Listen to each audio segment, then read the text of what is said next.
il-punt li xtaqt wasal li forsi f'dak ir-rigward tajjeb ukoll li rikonoxxu li anke f'każijiet estremi bħal daw, bħal Saddam, bħal Adolf Hitler, Mussolini, Stalin, Gaddafi, daw il-Castro, għax kultant il-Castro.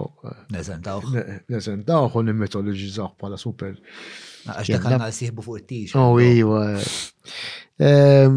Naħseb f'dat tip ta' każijiet tajb ukoll naraw x'tajjeb għamlu. Ġifi per eżempju kultant ninsew meta nitkellmu fuq Saddam u anke Gaddafi, li kienu wessaw it-mexxija għal per eżempju Gaddafi rikonoxxu l-importanza tal-mara. Ma li f'moħħu fit-mexxija. L-affarijiet jiġġustifikaw.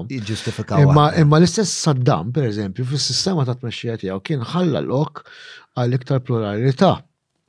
U daħħal per eżempju Tariq Aziz, kien Ministru tal-Affarijiet Barranin kien Nisrani. Ġifieri anke f'dawk il-modelli totalitarji għandna x'nitalmu u dejjem ħansibu xi ħaġa istarm iktar minnhom. Bħat-Taliban u l-ISIS.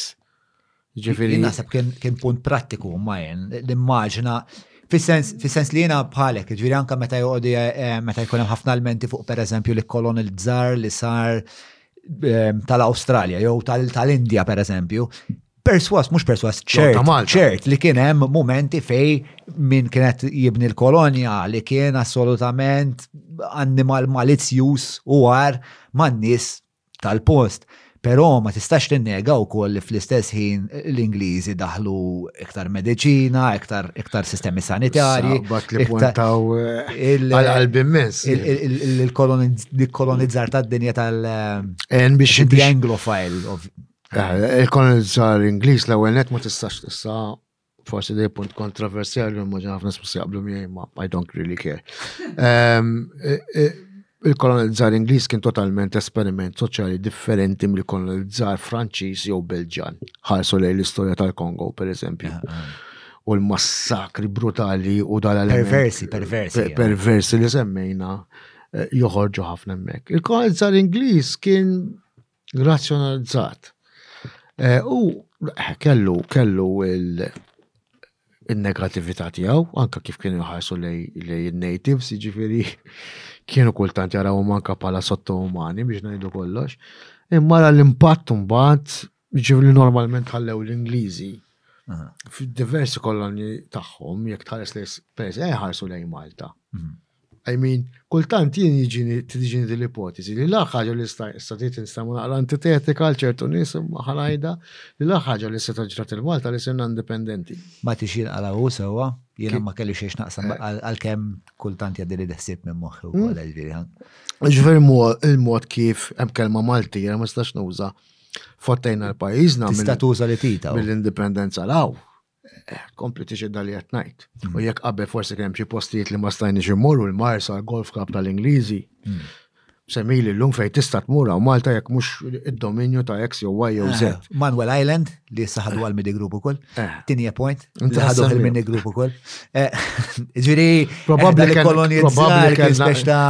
kien iktar aċċess għal postijiet f'Malta taħt l-Ingliżi minn għandna llum. Ġifieri dak iż-żmien kellna kolonizzata imperu, imperu li kien jirrappreżenta xi ħaġa. Jirrappreżenta fairness, jirrappreżenta modernità, li jirrappreżenta demokrazija, x l-Ingliżi weldu għal-demokrazija bil-Magna Carta, li jirrappreżenta it-twessiħ tal-involviment tal-kolonizzaturi, min kien kolonizzat, anka f'xi ħaġa ħafna ikbar, l-idea tal-commonwealth, etc. Versu l-kolonizzaturi moderni llum, li bażikament ħlifa l-ġiddu mhux qed jaħsbu. Għarajt il-kolonizzaturi qed ngħid f'Malta, entrepreneurs, etc. Ċifieri jiena meta ħares lejn l-esperjenza ta' Malta, l-ewwel net għandna ħafna mitoloġiji fuq l-Ingliżi u x'ġara li l-Ingliżi ishom ġewwa u ħatfu kollox. L-ewwel net l-Ingliżi stednuhom il-Maltin biex neħilsu mill-Franċiżi li kienu qed jagħmlu ħerba. Għalajt għalkemm hemm ċertu evidenza storika li l-Franċiżi wkoll ħallew ċertu impatt Brexit, ħallew ċertu impatt pożittiv ukoll fuq pajjiżna mhux qed niċċedda. Imma l-Maltin daħlu f'trattat mal-Ingliżi li jaqbgħu kienu mistiedna. Sorrajt, l-Ingliżi abbużaw ftit u damu 160 sena jew kemm. Mela hekk tajtna il-parti sabiħa ta' kolonja Ingliża. Il-parti aktar problematika? Tkun bajeset, nara bajeset. Sinċerament, ma nafx. Jien kull kolli. ċentrist fuq kollox barra Liverpool, il-metal. Jiena l-estimmuta l-Ingilterra. U l-Reġina. Right, ġifi l-estimmutu, najda b'serjetà, kameras, whatever, iva. Ma mhux għal-President Malti jew minn whatever, jew għal-Prim Ministru, ma għal-Reġina u għal-Monarkija u l-Ingilterra u l-Union Jack u x'tirrappreżenta hija. Għax kienet il-Union Jack. X'tirrappreżenta? Għalija l-Union Jack tirrappreżenta dak kollu li huwa tajjeb.